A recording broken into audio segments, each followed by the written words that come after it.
খুবই ওভারওয়েলমিং লাগছে, কারণ এত এত সিনিয়র সবাই। আর তারেক স্যার যেটা বললো শুরুতেই, যে তার সাথে আমার শুরুতে কাজ হয়েছিল 2021 সালে তানিম ভাইদির একটা প্রোডাকশনে।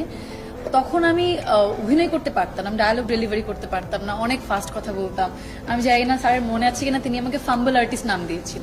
অ্যান্ড উনি আমাকে একটা টাস্ক দিয়েছিল যে এটা শিখে 2 দিন পর তুই আসবি, দেখবো তোর পারফরমেন্স কেমন হয়।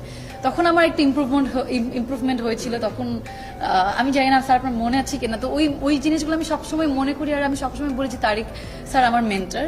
তো এখন আমার একই ছবিতে কাজ করেছি, এক পাশে বসে ইন্টারভিউ দিচ্ছি, এটা আমার জন্য একটা অ্যাচিভমেন্ট। সেখানে জয় আপা আছে, অপি আপা, চঞ্চল ভাই, দিনার ভাই আমার খুবই পছন্দের, তারা মিমি আপা আছে এই ছবিতে।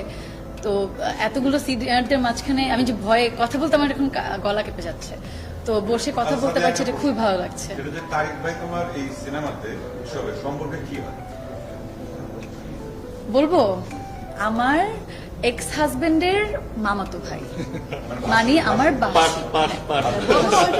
আমার ভাসুর। থ্যাংক ইউ ভেরি মাচ, তুমি স্মরণ রেখেছো এটা। জাতি হিসেবে আমরা খুব বিস্তৃতি প্রবণ, তো সুতরাং বলছি স্মরণ রেখেছে এটি। এবার কোন দিকে যাবে? তোমার কি আরো কথা ছিল? না না না, ঠিক আছে ঠিক আছে, আমার প্রশ্ন উত্তরটা পেয়েছি। ঠিক আছে।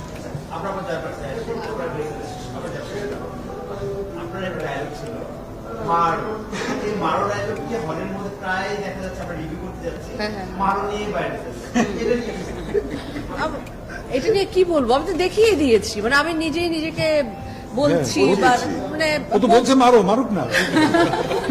না পচায়নি, মানে যেটা একটা লাইন বা ডায়লগ, একটা মোমেন্ট ক্রিয়েট হয়েছিল আজকে থেকে কত বছর আগে আমার ঠিক খেয়াল নেই, কত বছর আগে ছবিটি করেছিলাম, 12 বছর আগে বোধহয়। তো ছবিটা করেছিলাম, সেখানে এই লাইনটা সামহাও এটা ভাইরাল, এখনকার কথায় ভাইরাল, আর তখনকার কথা এটা সবাই হয়তো ট্রোল করেছে। তো সেটাকে নিয়ে যদি আমি একটা হিসাবে, ভূতের ক্যারেক্টার যেহেতু, আমার তো সবকিছু করবার এখতিয়ার আছে, তো আমি নিজেই নিজেকে মারো, মানে এর চেয়ে ভালো একটা জিনিস, মানে আপনারা বা দর্শক আমাকে এটা আসলে ছুড়ে দিয়েছে, এটা দর্শকের গিফট আমার জন্য, তো আমি সেটাকে কাজে লাগিয়ে ফেললাম। তো I am smart enough, that's right.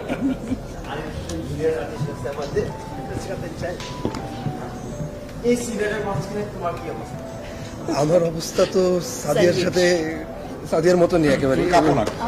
আমার একটু কাপাকাপিটা একটু কম, কারণ আমি এটা আসলে ভাগ্যবান, কারণ সবাই অপি আন্টি, চঞ্চল আঙ্কেল,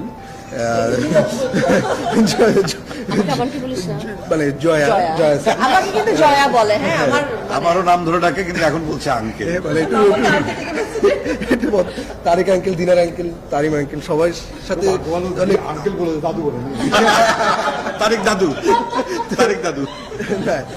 আমার হচ্ছে এদিক থেকে একটু আমি অ্যাডভান্টেজ ছিল, কিন্তু তারপরেও যখন তারা এতটা এক্সপিরিয়েন্সড অ্যাক্টর, তখন তারা যেখানে কাজ করছে সেখানে ওইটা একটা অটোমেটিক একটা আনসিন একটা সাবকনশিয়াস মাইন্ডে একটা প্রেশার চলে আসে, যে এত গুণী গুণী আর্টিস্ট এখানে আছে, যতই আমি তাদেরকে আগে থেকে পার্সোনালি চিনি, কিন্তু সেটা একটা প্রেশার ছিল। কিন্তু এখন তো করে ফেললাম, এখন রিয়াকশন ভালো পাচ্ছি, এটাই অনেক ভালো লাগে। সুবিধাও আছে, তোর আর সুবিধাও আছে, কারণ টোটাল যে ওয়েটটা সেটা তো আমরা কিছু কিছু করে ভাগ করে নিয়েছি। আমাদের কাঁধের ওয়েটটাও কম ছিল, তার মানে তোমাদের উপর একটু, কিন্তু যতটুকু ছিল তোমরা, তাতেই তোমাদের 4-6 হয়ে গেছে। এইটাই, থ্যাংক ইউ। কিন্তু ভূত পরিবেশিত হয়ে আছে। আমি পুরো তিন ভূত একদম সবসময় আমার কাছে, এখন আমি কি বলতেছি আমি নিজে বুঝতে পারবো না, সেই কি